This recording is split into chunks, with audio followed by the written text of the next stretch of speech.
In this video, I'll show you how to insert paper in your Brother printer HL-L3220CDW or 3230CDW. So let's get started right away. So if we take a look at the front of the printer, this is where the paper will go. So stick your finger over here and pull this drawer. You can remove it completely or simply pull it like that. Now, just for this demonstration, I have removed the drawer. You are able to print on different size of paper. So over here, you're gonna have, you see, A6, A5, B5, LTR for letter size paper. Most people will use this one. But if you want to print on legal size, which is much longer, simply pinch this small latch and pull the drawer to extend it. Okay.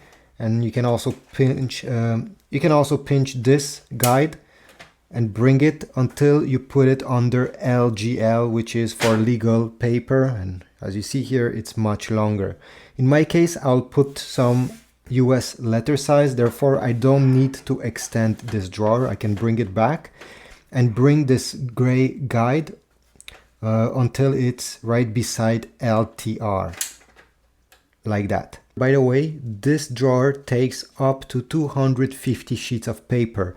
And just in case you don't know how many sheets of paper you have, if you look closely over here, you're gonna see there's a red line with 3 triangles. Never put paper above this line if you don't want your printer to clog. So I have my stack of paper here. Simply put it, okay, so it sits. Don't need to push anything, and insert the drawer back in the printer if you removed it completely, because you don't have to remove it. As I said, you can pull it over here, put your paper and close it.